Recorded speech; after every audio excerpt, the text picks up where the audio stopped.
innaka antal alimul hakim. Wala haula wala quwwata illa billahil azim. Qala al-mu'allif rahimahullah ta'ala wa nafa'ana Allah ta'ala bihi wa bi ulumihi min darin sultan qala syahdanka syahdan apabila maksiat anak engkau, maka hendaklah engkau ajarkan akan dia dengan syarat, dan jangan engkau putuskan akan dia. Jadi digagal dia bilanya kekanakan kita ya sidin manggawi gawian nang kada pantas nang kada bagus, maka pelajari syariat. Ini kada boleh, ini kada boleh, ini kada boleh. Jangan diputus, kita jangan meragu, kita jangan putus asa, karena Allah berkuasa di dalam merubah, ya kan? Allah bersifat kudrat di dalam merubah hal ehwal yang kada baik menjadi baik. Jangan putus asa ya sendiri, tetap aja, nyaman aja Tuhan membalik yang kada baik itu menjadi baik. Jangan langsung diputus, tetapi engkau datang kepadanya dengan muka yang marah dan masam, itu tujuan untuk menjarai. Tapi hati tetap kasih sayang, hati tetap kasih sayang. Muha model saring kata gawinya kada bagus. Model buan nambah di baru habaib itulah di rumah sidin itu jarangnya ada pegang ya kan. Orang tua bahari ini pun habaib itu jarang ada pegang di rumah ada pegang. Ini al-asa liman asa, al-asa liman asa. Orang bari para habaib itu orang tua-tua itu sebenarnya saking kenapa nih kita kasih sayang pada jangan berjam-jam pada kasih sayang dan masa supaya tertegak ia daripada memperbuat maksiat. Jadi bapaknya betaktik kan kita betaktik melihatnya ada. Maka jika tiada perbuat seperti yang demikian itu, tiada takut ia memperbuat akan maksiat. Nah, lalu akhirnya waktunya kita menggawe maksiat, namun kita itu banyak diam. Makanya ujar Rasulullah, takutnya oleh kamu akan syaitan al-kharas. Sama syaitan al-kharas, yaitu diam di ketika bini anak kita berbuat kemungkaran, diam di ketika masyarakat kita berbuat mungkar lalu kita diam aja. Nah, itu termasuk syaitan yang bisu. Syaitan yang bisu itu adalah kita apabila berdiam di ketika bini dan anak kita di dalam berbuat kemungkaran. Ada cemburu terhadap agama, ada cemburu terhadap Islam. Coba lihat junjungan kita Nabi besar Muhammad SAW. Mudah kita diampuni oleh Allah karena belum mutaba'ah lawan Rasul. Lillahi yarada summa yaghdabu in fashat hurmatuhu idh fi awaqibiha rada. Lillahi yarada summa yaghdabu in fashat hurmatuhu idh fi awaqibiha rada. Rasulullah itu kalau badan sidin, harta sidin dianiaya, dizalim, dia ada apa sidin. Bilanya agama dihina, awas. Sampai di dalam maulid itu seorang dia pun tidak bisa pengaruhnya mengendalikan emosinya Nabi Muhammad SAW di ketika agama itu dihina. Nah ada kita bilanya agama pindah dihina dia, tapi bilanya sandal hilang kubur kita.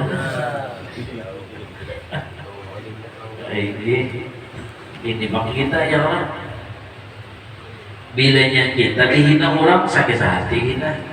Bilanya agama pindah dihina, pindah cuek-cuek aja kita. Disinilah kesalahan kita. Ya Allah, disinilah kekurangan batin kita. Udah kita diampuni oleh Allah SWT. Kita pada merasa di mana kesalahan, di mana kekurangan kita. Ternyata di antaranya di sini kita tidak cemburu dengan agama. Diapai orang ke agama, pindah diapai, pindah diapai, pindah pada cemburu. Ya bah, habaib, ya bah, pindah apa orang tadi di YouTube itu ya Allah. Lalu kita tuh model diam aja, pindah biasa aja. Nah, ya kan, itu termasuk orang yang menghina habaib, termasuk orang yang menghina agama. Ya Allah, termasuk orang yang menghina agama. Kenapa salah? Karena Rasulullah SAW bersabda, ujar Nabi, ku tinggalkan untuk kalian dua. Yang pertama Al-Quran, yang kedua adalah dzurriyyatku. Satu sama yang lainnya ini keterkaitan, ketergantungan. Ada satu diangkat oleh Allah, yang satunya akan terangkat juga. Jadi bilanya Quran diangkat Tuhan, maka dzurriyyat Nabi habis. Diambil Tuhan berataan. Atau bilanya dzurriyyat Nabi itu sudah habis diambil Tuhan, Quran akan diangkat. Nanti diangkat itu cuma bukunya aja, punya kitabnya aja lagi, tulisannya kada lagi. Artinya itu apa? Alamat apa? Kiamatil kubro, kiamat yang besar sudah. Para benar sudah itu hancur dan itu. Nah, jelas bahwasanya dzurriyyat Nabi termasuk perkara agama. Kenapa jadi dikatakan perkara agama? Karena keterkaitan dengan Al-Quran. Karena hubungannya sangat erat dengan Al-Quran. Apabila Al-Quran diangkat, maka dzurriyyat terangkat juga. Bilanya dzurriyyat Nabi diangkat, maka Quran pun terangkat. Berarti apa hubungannya? Sangat erat. Makanya bilanya menghina akan dzurriyyat Nabi sama hukumnya menghina agama. Alhamdulillah ya. Ini harus peduli kita. Oke. Jadi kita doakan aja yang menghina dzurriyyat Nabi, munnya mati, udah nggak ada dihina.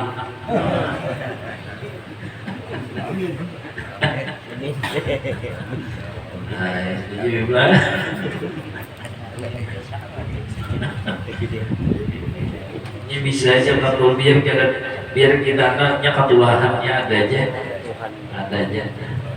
Nah nyata ketulahannya itu kenapa sibuk pikirannya kasih itu sih ya Allah, repotnya kasih itu repot, bingungnya karena ada kegilaannya kita karena bingung-bingungannya, stresnya mencari kekurangan di mana, kelemahan di mana.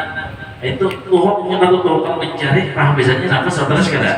Stres. Model kita juga tak sasar di jalan, mencari jalan keluar, kebingungan biasanya model blow up itu nah. Bingung. Model kegilaan serongan kan? Oke.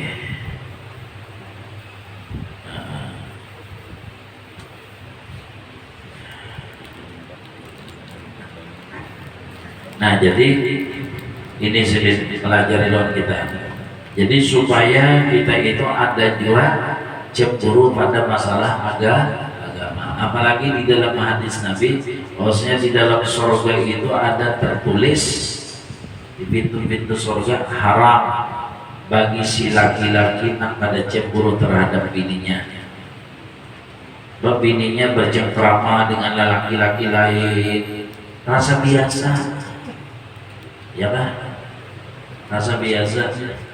Bininya pindah bebas lawan orang lain, pindah biasa.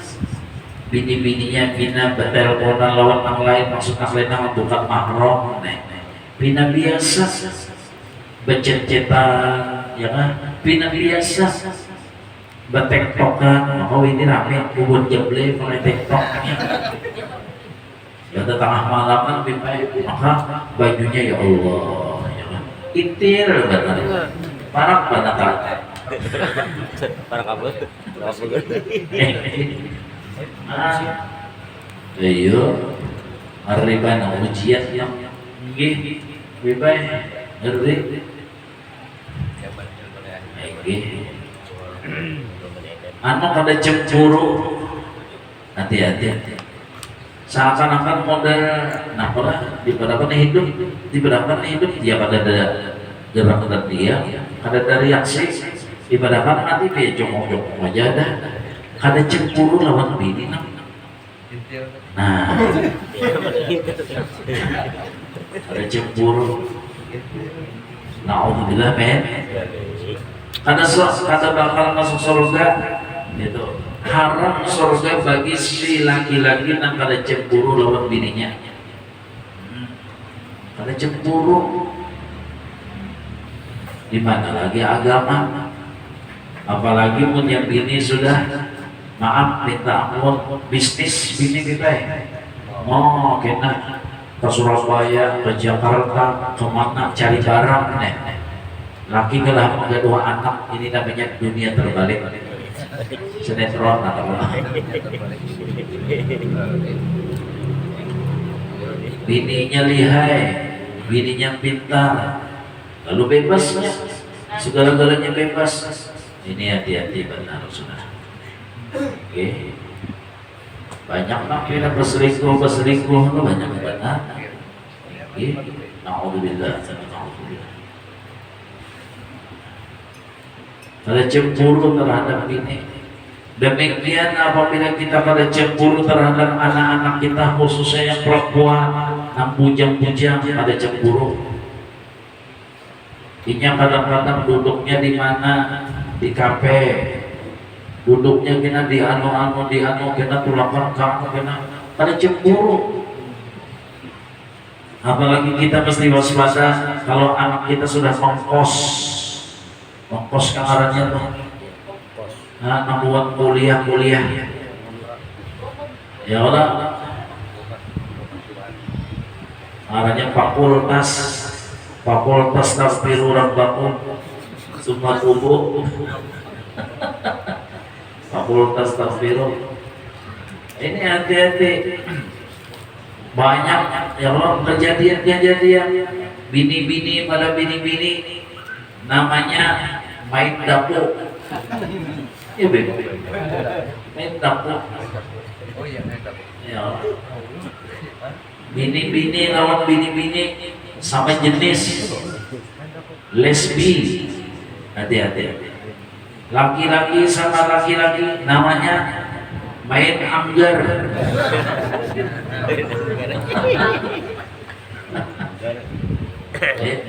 Namanya homo, ya. Hati-hati benar. Ini apabila sudah mengkos jauh daripada pantauan mama lawan abah, wah susah. Jadi kita tuh harus mengetahui anak kita datang di mana, kemana dan datang di mana, dan datang di mana. Harus tahu. Ada kawan kita hadir majelis, kalau di anak buah, ya Allah wirid, kalau di anak buah,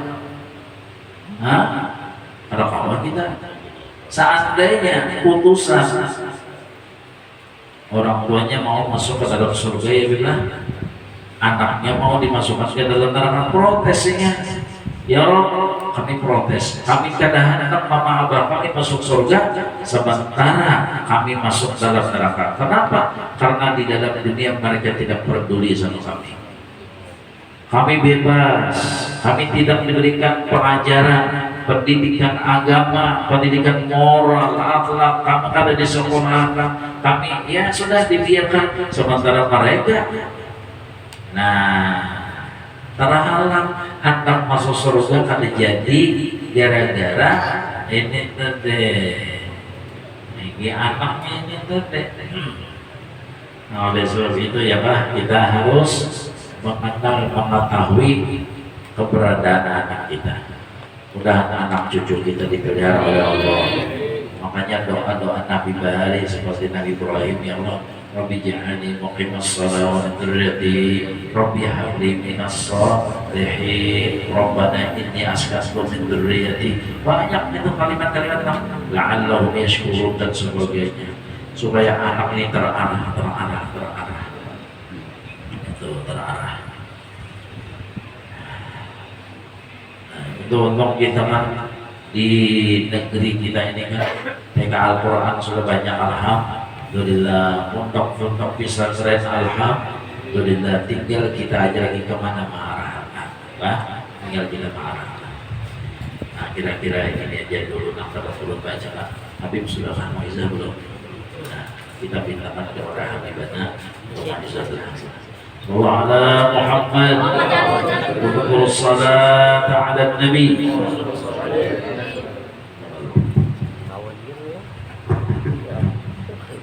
Bismillahirrahmanirrahim.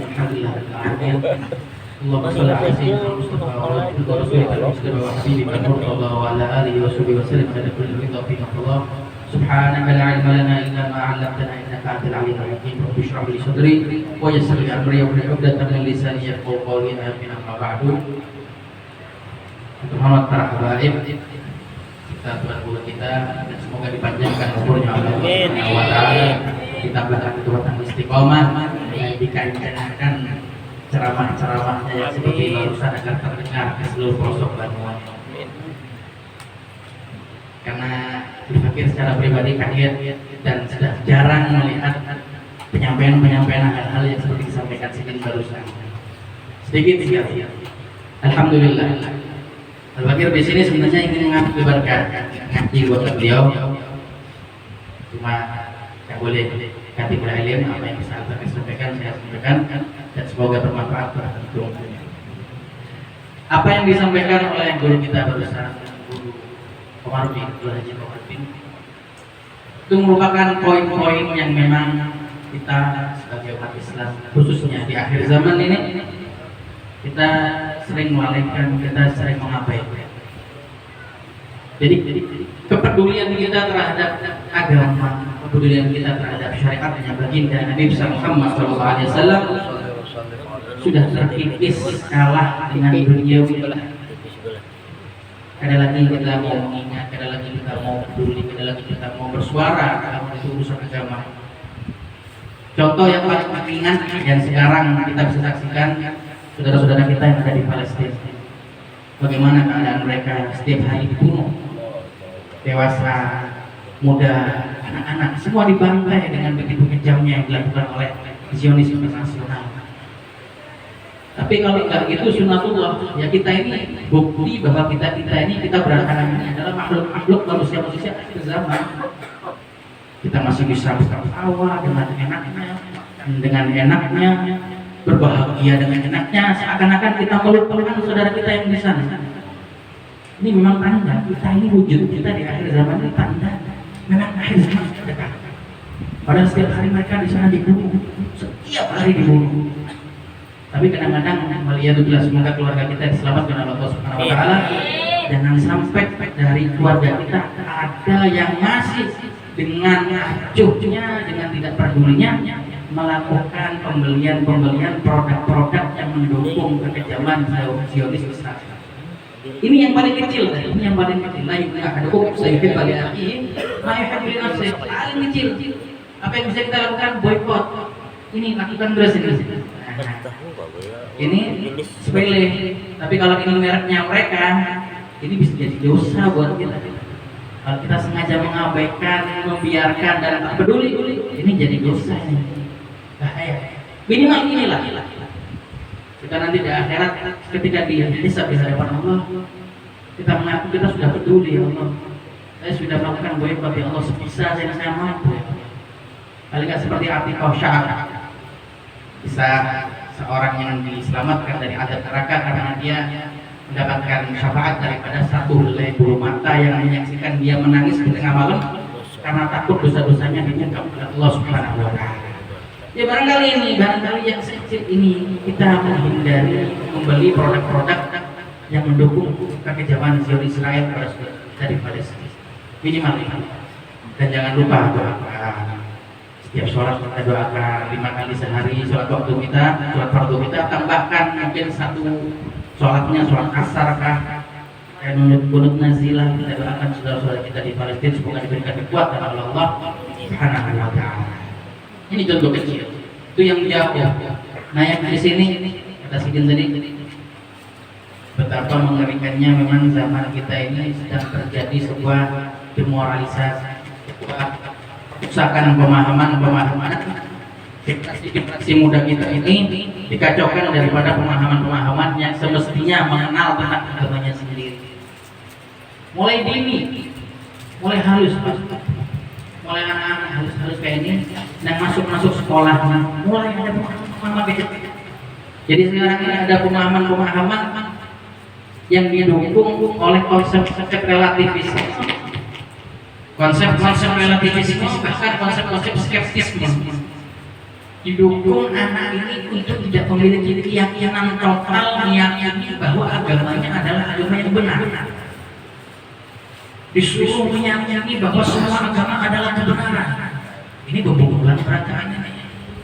Tidak bisa kayak gitu. Kan orang beragama berarti harus meyakini agamanya yang dianutnya adalah yang paling benar. Inna dina indallahil dan ini kita tugas sebagai orang tua di akhir zaman sekarang. Apalagi nanti kalau kalangan generasi remaja udah masuk di dunia perguruan tinggi tadi tas seluruh bahwa kana kafara. Memang harus banyak beristighfar kalau udah masuk masa remaja.